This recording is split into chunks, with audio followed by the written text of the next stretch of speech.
Hi, this is a short introduction on conscience formation, what we mean by conscience, and the process of forming our conscience in Catholic tradition. Of course, conscience is a universally recognized instinct we have. The process of conscience formation, I'll speak about here, is particularly informed by the Catholic tradition. What do I mean by conscience first? We certainly mean it's more than a feeling that we have about something's right or wrong. It's much more than that.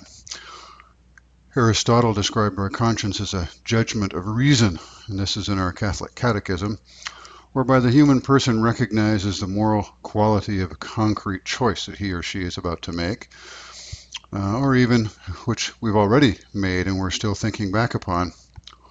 For Christians, it's believed to be our access to the voice of God within us that calls us always to the good, for our happiness and for those around us. There are some steps to take. First is to admit that we come to complex issues, not obvious issues, but complicated ones, with biases. There's a few issues that we'll talk about in this class that you probably don't already have some opinion about when you arrive. And from where did you get this opinion?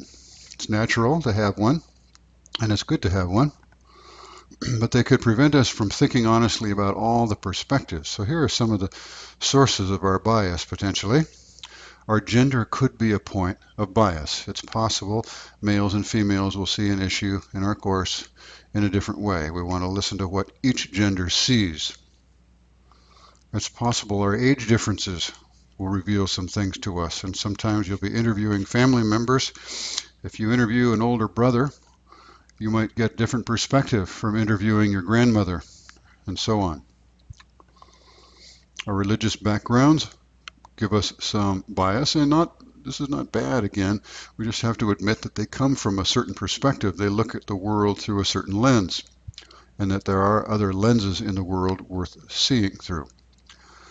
My nationalism can prevent me from seeing the whole truth about certain issues. Certainly, as we digest American national media, we're not getting the whole perspective on things, are we? What other kinds of things can you imagine could color your impressions of an issue before you even get to it? I would guess the liberal or conservative views in your home, for example. Step 2 is to seek relevant input from other people that could be beneficial to us in this case.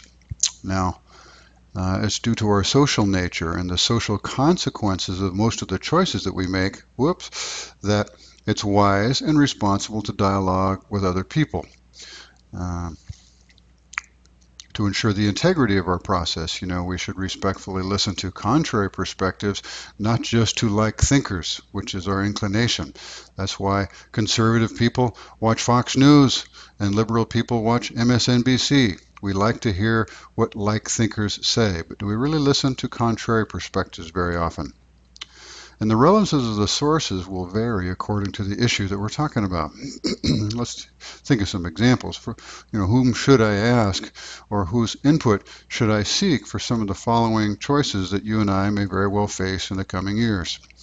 Should I participate in a war with Iran if I'm drafted? Hard choices. Who would I talk to about that? Should I ask a doctor to stop treating my aging father who has incurable cancer? Very difficult, and the kinds of people I would ask about that would be different, wouldn't they? Should I divorce my husband who's increasingly abusive to me? All kinds of implications. Perhaps my children are still young and so on. Am I doing them a favor by staying in this relationship? Should I get out and do them a favor? Should my wife and I use birth control even though we're Catholic? That's kind of an old issue, I guess, but should I be open to sexual intercourse in my high school dating? Not an old issue. Very current, and although many people are doing it, about 50% statistically, the number of people who are talking about it first are probably very few.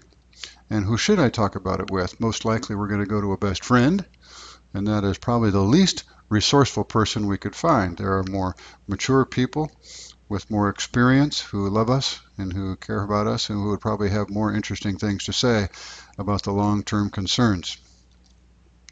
Should my partner and I abort a fetus we know has developmental disabilities that we can see by ultrasound? These are very difficult and complex things, and we don't want to rush into them according to our feelings. Step 3 is prayerful discernment. This is a really important part of this whole thing. As we learn and consider so much more, we listen to new perspectives we hadn't thought of. My slideshow is working on a timer. I'm sorry about that. Take time to listen to our hearts and to attend to how our options make us feel. It can reveal a lot to us. For Ignatius, this involves the use of imagination, putting ourselves in option A, for example. 3 weeks from now, how does it still feel? What would it feel like 2-3 years from now if I choose option A?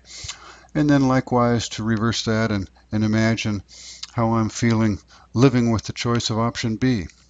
For Catholics, this is often asking for God's, holy smokes, for God's voice to be for God's voice to be clear within, and for us to have the strength to hear it honestly. Difficult things, of course. Step 4, it's been very excited to arrive here. Here's step 4, to actually act on what we decide we ought to act upon.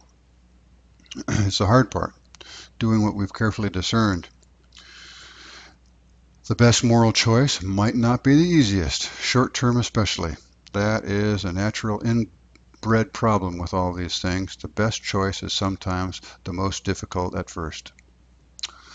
The best moral choice could cost me some things, my popularity, some superficial relationships. It could cost me my 2-year relationship with my boyfriend or girlfriend.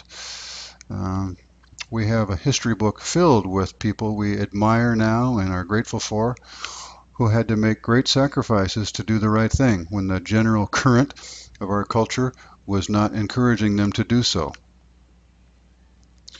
Habitually, though, choosing my moral right is what leads to my lifelong happiness. And this is the great prize of conscience formation. This is what we hope for and what one of the goals of this course is all about. Step 5 is to reflect backwards, because even once we've done all this and made a decision, it's possible that time will reveal to us some things that we did not see before. We can't guarantee that we'll get a correct outcome down the road by our very best decision making. Sometimes we'll have surprise outcomes that will teach us something new. Sometimes our cultural awareness will shift and we'll learn something new. Sometimes we will age and mature, add experiences to ourselves, and we will have shifting perspectives. All right? Our moral consciousness unfolds over time. This means what is morally right for us will be different 50 years from now than it is today. In many areas, it is conceivable. We can see it happen in Scripture. What was considered to be moral in Abraham's time is very different in Jesus' time. And of course, we have world issues today that are stretching our consciousness further. In medicine, choices change constantly as technology changes. So that's a moving target. And in summary, living wisely and authentically is a lifelong journey we navigate best in collaboration and prayer. I hope this is a helpful start for you, and I have a little assignment for you to do in response to this screencast.